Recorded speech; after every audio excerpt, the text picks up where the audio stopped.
We'll come up with a poll question today. Ross Tucker, CBS Sports, Westwood One, NFL college football analyst, host of the Ross Tucker Football Podcast. He was on the sidelines yesterday, sideline reporter for Westwood One. And he had the duties there with the NFC title game between the Commanders and the Eagles.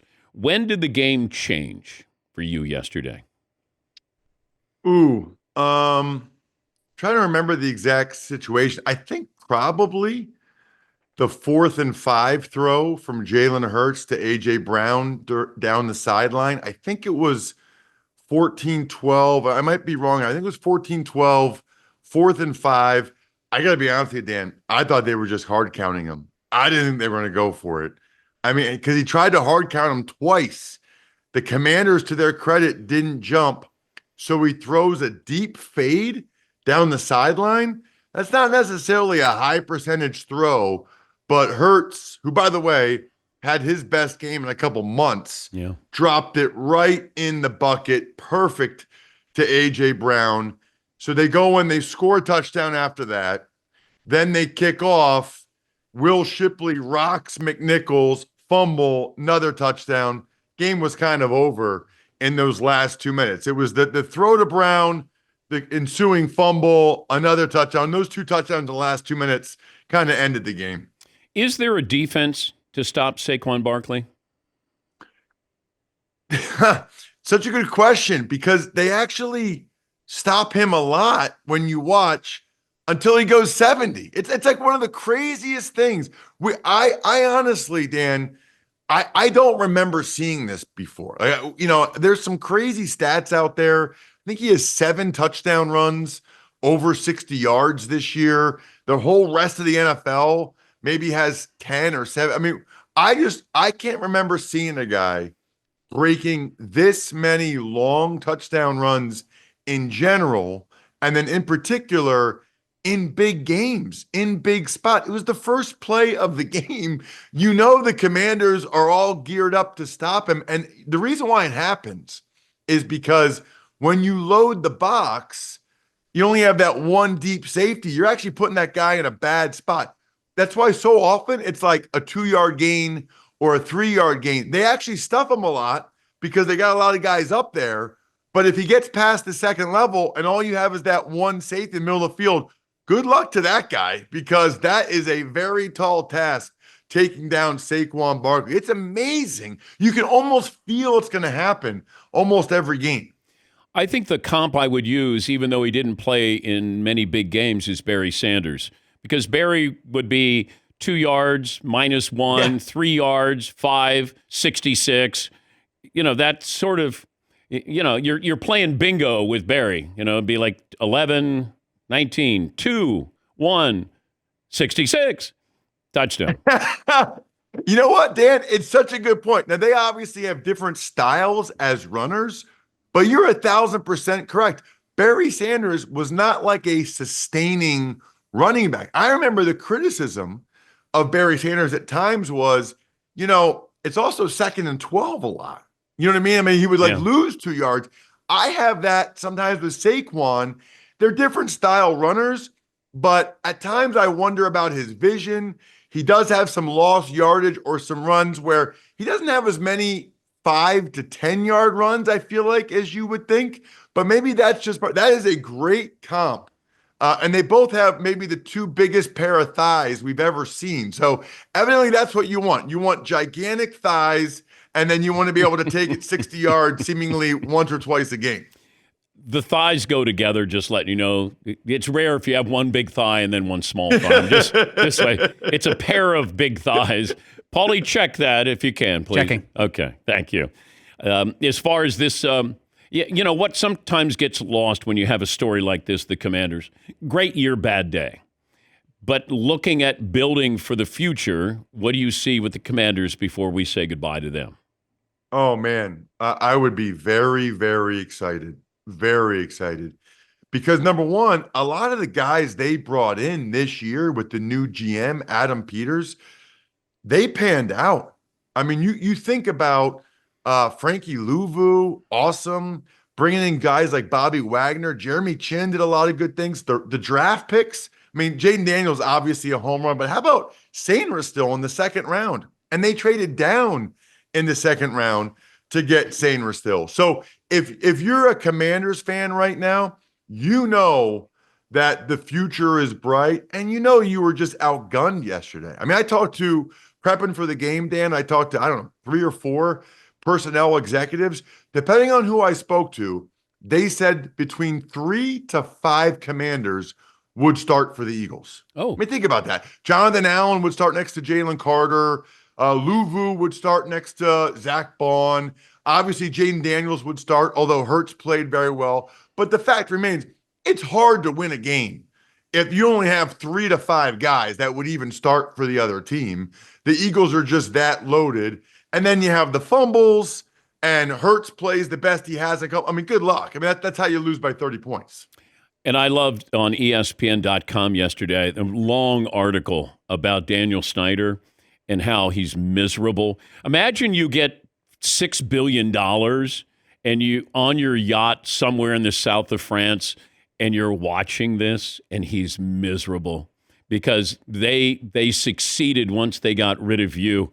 God, wouldn't you love to have a camera on him as he's watching the Commanders on his yacht? Oh, I said this before the game yesterday. I would have paid money for a Dan Snyder cast, or have him come to the game and give him a box. Give him a box for free and give him the Taylor Swift treatment. You know, like every time the Chiefs score or something happens, they show Taylor Swift in the suite. Every time the Commanders do something well or Jaden Daniels runs for a touchdown, show Dan Snyder just like throwing his pen and being all upset. I mean, the timing of this, it's just incredible. It really is. I'm so excited. You know, I played there twice. You can see, Dan, the 2 helmets behind me. Yeah. I started my career there and finished it there. So I'm just so happy for those people down there. I mean, when I was there, and you know this, but when I was there, they had like a big season ticket waiting list. It was cool to play for the Redskins, right? I went to a game a couple years ago. The stadium was a half full, and out of the half people that are there, half of them were for the other team. I mean, I've never seen in pro sports that erosion of a fan base. They have single-handedly brought it back now with Jaden Daniels. I'm thrilled for those people down there. Talking to Ross Tucker, he was there for Westwood One. He was the sideline reporter for the Commanders and the Eagles. As for the AFC, Mahomes was good, but it feels like the role players were wonderful. Like, they don't have go-to guys. Like Kareem Hunt, anybody could have had him. Kelsey wasn't the go-to guy yesterday. I didn't know Hollywood Brown was on the Chiefs. It was like one of those where I went, oh, that's right. I mean, it's remarkable, and it's not just Chris Jones on defense. They have the Patriot way, the old Patriot way, where plug and play, and they just seem to figure it out. And they all pick their moments. What stood out for you with Kansas City's win? Well, and also they're just extremely well coached, right? I mean, you think about the last 2 minutes, okay? The 4th and 5 for Josh Allen.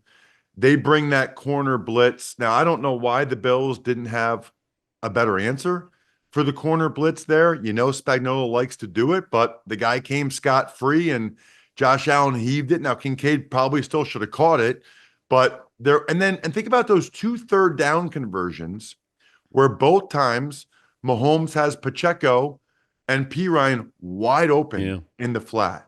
I mean, I think Andy Reid and Spags are really, really good. The other thing that jumped out to me, you know, you got to make the critical plays against the Chiefs. I know a lot of Bills fans, and I love those people. That was my favorite team I played for. That's that helmet right there. And I love those people. And there's a lot of talk about the spot on the quarterback sneak, and I get it. What I would say is, if you're the Bills, I'm a big believer in personal accountability, right? Like, don't let Mahomes go up and down the field and score 30 points for the first time all season, right?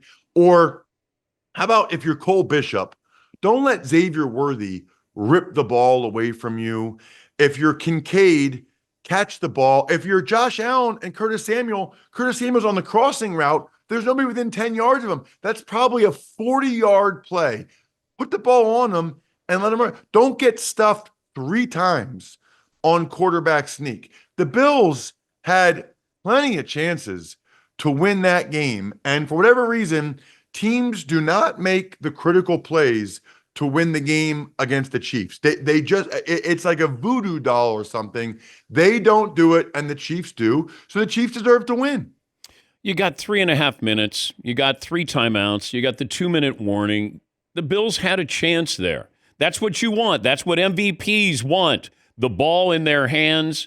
And, they couldn't come up with the big plays. You're right.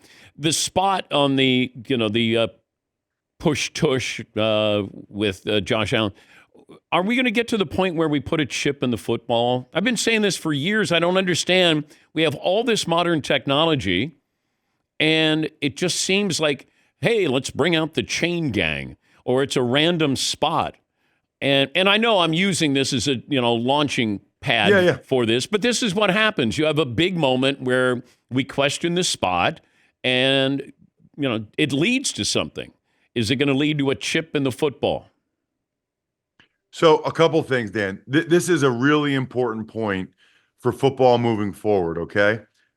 Being on the sideline yesterday, I'd say almost half the time, Dan, I'm right behind the side judge or the field judge. It's almost impossible. The football field is 53 1/3 yards wide. So these guys are like 28 yards away from these quarterback sneaks. And there's 15 guys, gigantic human beings in there, to be able to see where the ball is, when the guy's shin or knee or elbow or forearm is down. It's almost impossible. You go back and watch the Josh Allen one. The side judge comes in on this side of the 40. The field judge comes in on the other side of the 40. And then as they come in, they usually look at each other and they try to even it out. The thing is, two thoughts on this that are super important. Number one, if you run a quarterback sneak, you really are at the mercy of the side judge and field judge. You run a quarterback power or a quarterback sweep like they did, and you have Josh Allen just get outside or power through and clearly get over it. When you do the sneak, you're putting it in the hands of the officials a little bit. As far as the technology, so this is something that a lot of people don't know. And I saw Sam Schwartzstein from Amazon posting, there's been a chip in the ball for 4 years, which is why they know a lot of the things they know about tracking and all that stuff. It's very complicated. It's not tennis, okay, where it's a circular ball and you have that Hawkeye vision. You can see where the ball goes, right? It's more complicated than that, because even if you have the chip in the ball, it's not a sphere, it's an oblong ball, but you still need to know when the body part touches the ground, right? Like the technology doesn't know if it's the shin or the knee or the forearm. It's a much more complicated solution than I think most people, they've been working on it. Trust me, they are working on it, but it's a lot easier said than done. That's great. Didn't even think of that. Those are all great points. I know that you delivered a pie to the face of a Notre Dame fan who thought Notre Dame would win a national title. How did that come about? So I live in central Pennsylvania, Harrisburg, Hershey area. I got a random email to rosstucker.com. Will you smash a pie in my face? I'm doing it for the Dan Patrick Show. I was like, I don't know who this guy is. I'm like, yeah, probably not. I don't know.